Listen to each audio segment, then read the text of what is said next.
सोनू नाम के लड़के को गांव में रहने वाली किसान की बेटी से प्रेम हुआ। सोनू से मिलने के लिए अक्सर गांव जाने लगा। आसपास के लोगों को पता लग जाता है तो पूरे गांव को ही पता लग गया कि शहर से एक लड़का आता है जिसका नाम सोनू है और हमारे साथी की लड़की से मिलता है।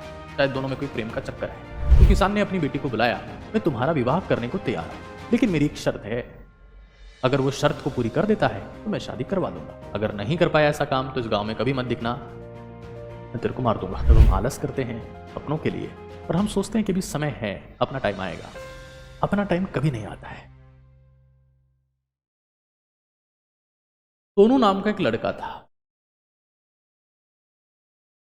सोनू नाम के लड़के को गांव में रहने वाली किसान की बेटी से प्रेम हो।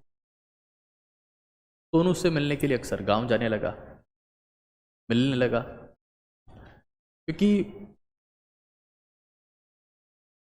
सोनू जवानी में था और जवानी में जब ऐसे मुद्दे होते हैं तो उसमें अटेंडेंस 100% होती है। अब गांव में अगर कुछ भी होता है तो वो आसपास के लोगों को पता लग जाता है।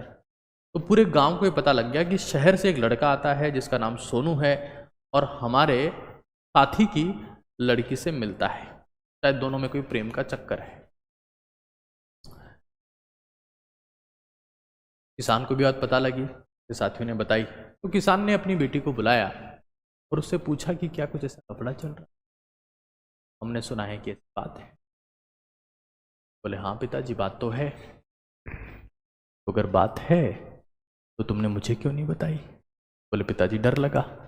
बोले कोई बात नहीं है, ये सब ठीक है, मैं तुम्हारा विवाह करने को तैयार हूं, लेकिन मेरी एक शर्त है।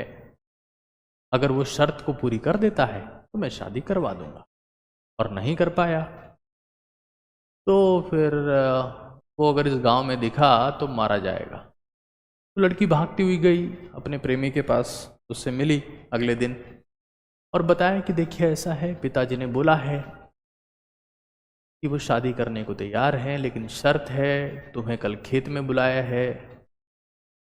तो उन्होंने बोला खेत में क्यों बुलाया? बोले तुम्हारी परीक्षा लेना चाहते हैं। बोले परीक्षा लेना चाहते? मैं लॉकडाउन का स्टूडेंट हूँ, किसी परीक्षा में फेल नहीं हुआ हूँ, कोविड का स्टूडेंट हूँ, कोरोना काल में मैंने पढ़ाई करी है, परीक्षा कौन सी बड़ी बात है। वो फटाफट से नेक्स्ट डे पहुंचा किसान के पास में। बोले बताइए क्या सीन है? बोले मेरे साथ में चल। किसान उसको बाड़े में ले गए और बाड़े में ले जाके बोला कि देख इस सामने वाले बाड़े में, जो थोड़ा सा छोटा एरिया था, उसमें 3 बैल बंधे हुए हैं, और जो 3 बैल हैं उसमें से अगर तू किसी एक भी बैल की पूंछ पकड़ के रोक लेता है तो तेरी शादी पक्की। अगर नहीं कर पाया ऐसा काम तो इस गांव में कभी मत दिखना, मैं तेरे को मार दूंगा। तो सोनू ने बोला कि ठीक है, बैल की पूंछ पकड़ के रोकना है, कौन सा शेर है, रोक ही लेंगे। तो किसान ने पहला बैल छोड़ा और पहला बैल कुछ ऐसा दिख रहा था, मतलब बहुत पावरफुल। सोनू ने अपनी जिंदगी में ऐसा बैल कभी देखा नहीं था। सोनू ने छोड़ा कि सोचा कि यार 3 बैल छोड़े जाने हैं, पहला बैल है भी तो पूंछ तो सबके होती ही है, बैल 3 आने हैं, दिक्कत कहाँ है, चलने देते। उसने पहला बैल छोड़ दिया। उसने दूसरा बैल छोड़ा किसान ने। दूसरा बैल कुछ ऐसा था जिसके सींग बहुत बड़े थे। सोनू को लगा कि अगर मैं इस बैल को पकड़ने का प्रयास भी करता हूँ तो हो सकता है कि अपने सींगों से मेरे फेफड़े को पंचर कर देगा, और यहाँ आसपास पंचर की दुकान दिखती नहीं है।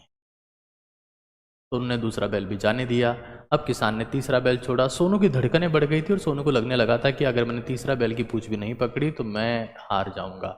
किसान ने तीसरा बैल छोड़ा। तीसरा बैल कुछ ऐसा दिख रहा था। तीसरे बैल को देखकर सोनू बहुत खुश हो गया कि तो बिल्कुल मेरे जैसा ही है, इसकी पूंछ पकड़ना कौन सा मुश्किल काम है, तो बहुत आसान होगा। सोनू जैसे उसके पीछे जाता है और पीछे जाके देखता है कि उसके ही नहीं है। ये हमारी जिंदगी है दोस्त। जब हम आलस करते हैं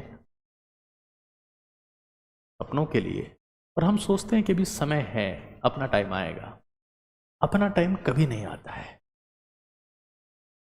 और अपना टाइम जब आता है वो कब आता है? 45, 50, 60 की उम्र में, जब डॉक्टर हमें बोल देता है कि इनका टाइम आ गया है, तुलसी के पत्ते और गंगा जल ले आओ और हरिद्वार में अस्थि विसर्जन का बंदोबस्त करो।